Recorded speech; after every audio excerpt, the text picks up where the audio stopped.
আজকে রান্নার জন্য হচ্ছে মুরগি কেটে নিচ্ছি। আর এই মুরগিটা ছিল হচ্ছে বাড়ির, অনেক বড় হয়েছিল আর কি, প্রায় 1.5 কেজির মতো। এটা আসলে মুরগি ছিল না, মুরগ ছিল। তো ভাবলাম যে আজকে আসলে ঘরে কিছু নেই, তো একটা বাড়ির থেকে আর কি মুরগ আর কি নিয়ে নিলাম। নিয়ে এটা হচ্ছে জবাই করে এখন আমি এই যে কেটে ধুয়ে নেবো। তো এর মধ্যে বৃষ্টি চলে আসছে হঠাৎ করে, তবে খুব ভালো হয়েছে। এই বৃষ্টিটার অনেক প্রয়োজন ছিল আমাদের, আসলে যারা চাষাবাদ করে খায় তাদের জন্য এটা খুবই দরকার ছিল। আর আরেকটু জোরে হলে বৃষ্টিটা আরো ভালো হতো, তো জোরে আসেনি, হালকা একটু ঘুরতেছে। আর আমি আসলে মুরগি কাটতে গিয়ে আমার আর কি বৃষ্টিটা চলে আসে, আমার গাটাও ভিজে যায়, পরে আবার আমি এখানে চলে আসি। তো আজকে আমি রান্না করবো হচ্ছে এই মুরগিটা আলাদাভাবে, মানে আর কি আপনাদের সঙ্গে অবশ্যই তো আমি এটা শেয়ার করব। আর তার সঙ্গে একটু লাল শাক ভাজি করে নেব। লাল শাক ভাজিটা আসলে খেতে ভালোই লাগে এরকম সময়ে, তবে শীতকালে কিন্তু বেশি ভালো লাগে লাল শাক ভাজিটা।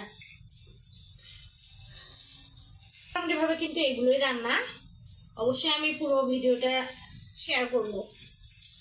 এই যে হচ্ছে আবার আমি মুরগি পরিষ্কার করতে ধরে আবার চুচড়া মাছ নিয়ে আসলো, একদম হচ্ছে দেশি পুঁটি আছে, দাঁড়িকা আছে, আপনাদের হচ্ছে মাছ আছে আর কি, বিশাল আর কি, প্রায় 4-5 ধরনের মাছ এখানে আছে। এই মাছগুলো কিন্তু আসলে পাওয়া যায় না সচরাচর। তো আজকে আমাদের এখানে আর কি যে দোকান পাড় আছে, সেখানে এই মাছগুলো উঠছে আর কি, ওখান থেকে নিয়ে আসলো।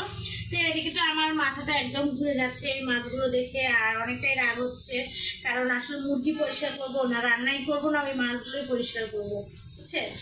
এতটাই খারাপ লাগতেছে। তারপর কি আর করা আছে, যেহেতু নিয়ে আসছে পরিষ্কার তো করতেই হবে। তো ভাবলাম যে একটু মুরগি রান্নাটা দেরি করে নেবো, মাছগুলো তো নষ্ট হয়ে যাবে। এদিকে আবার হচ্ছে নানি হচ্ছে লাল শাক, সরি ভুল হয়ে গেছে, লাল শাক ধুইতে নিয়ে গেছে, কারণ আমার মাথাটা খারাপ হয়ে গেছে এই চুচড়া মাছগুলো দেখে, যে এগুলো এখন কাটতে হবে, আবার মুরগি রান্না করতে হবে। মোটামুটি ভাবে আজকে আমার তো অনেকটাই মেজাজটা গরম আছে, আর বৃষ্টিটাও একটু থামছে। আর এখন হচ্ছে নানিকে বললাম যে নানি একটু শাকগুলো তুমি সিদ্ধ করে নাও, নানিরও তো রাগ ধরে গেছে যে এখন মাছ কাটতে হবে। তো এখন এই যে মুরগিটা একটু ভালো করে পরিষ্কার করে নিচ্ছি, আর মুরগির ভিতরে একটু মানে আমার কাছে যে মুরগি বাচ্চাটা মানে পছন্দ হয় না অন্য কারো, আমি নিজেই আর কি পরিষ্কার করে নিচ্ছি একটা একটা করে। নানি শাকগুলো নিয়ে এসে মানে আর কি আমার সাথে ঝগড়া লাগাই দিচ্ছে, বলতেছে এই মাছগুলো এখন তুই কাট। কি আর করবো বলেন, সেও নাকি আর কাটবে না, কপালে মনে হয় আমার দুঃখ চলে আসলো। তো যাই হোক, শাকটা তো ধুয়ে নিয়ে আসছে, এখন শাকটা সিদ্ধ দিয়ে দিচ্ছে। মুরগিটা রান্না করবো, মুরগিটা রান্না করার জন্য এখানে পেঁয়াজটা দিয়ে লাল লাল করে আর কি একটু চেষ্টা করে নিচ্ছি।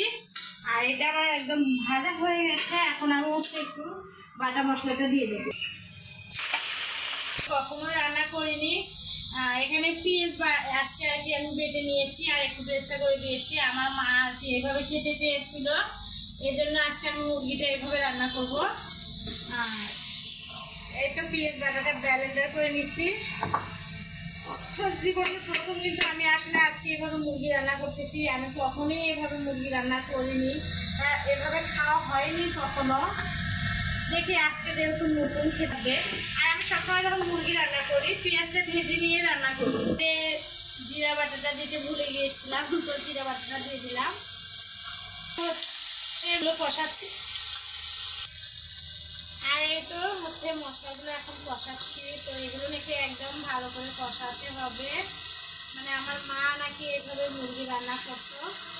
হ্যাঁ আমি দেখেছি, তবে মা এভাবে রান্না করে, খেতেও ভালো লাগে। যাই হোক, আমার হাতে কোনোদিন এরকম রান্না হয়নি, আজকে একটু আমি চেষ্টা করি। এই মশলাটা নাকি অনেক ভালো করে কষাইতে হবে। তো এখন আমি এই যে কষাচ্ছি, অবশ্যই আপনারা আমার ভিডিওটা দেখবেন। আর এই তো এই যে এখন তেলটা এটার ভিতর থেকে আর কি ছেড়ে দিচ্ছে। তেলটা যখন ছেড়ে দেবে, তো আমি এখানে একটু পানি দিয়ে দেবো। পানি দিয়ে একটু আবারও মশলাটা কষিয়ে নেবো, যেহেতু হচ্ছে পেঁয়াজ বাটা দিয়ে দিয়েছি। আমার কাছে কেন জানি মাংসতে পেঁয়াজ বাটা দিলে মানে গন্ধ গন্ধ লাগে, কাঁচা কাঁচা। তো এই জন্য আমি একটু ভালো করে কষিয়ে নিলাম, আর এখানে একটু পানি দিয়ে দিলাম। এই পানিটা দিয়ে আবারও একটু জাল করে নেব।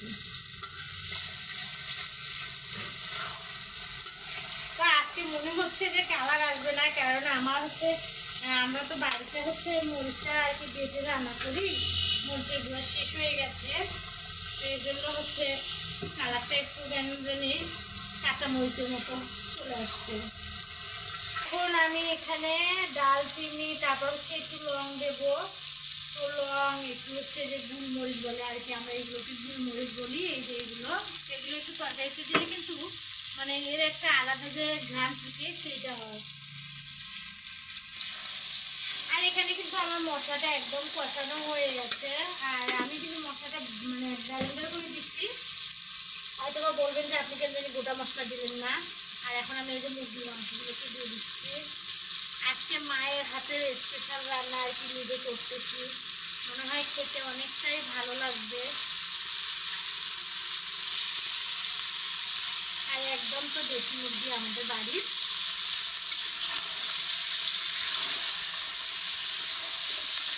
এর মধ্যে কোনো ভেজাল নেই আর কি এই মুরগিটাতে।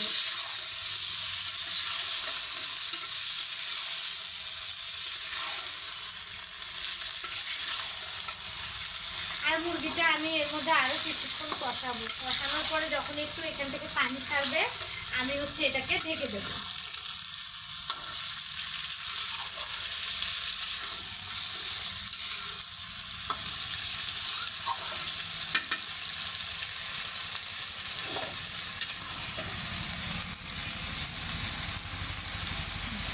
এই তো হচ্ছে মুরগিটা আমার একটু কষানো হয়ে গেছে। আমি এখন আর ঝোল ব্যবহার করবো না, এখানে একটু কি সুন্দর করে একটু ঝোল বেরোচ্ছে। এই ঝোলেতে আবারও একটু কষিয়ে নেব, আর এখন হচ্ছে ঢেকে দেবো।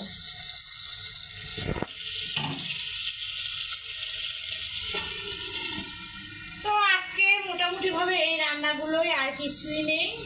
সবাই ভালো থাকবেন, সুস্থ থাকবেন। আল্লাহ হাফেজ।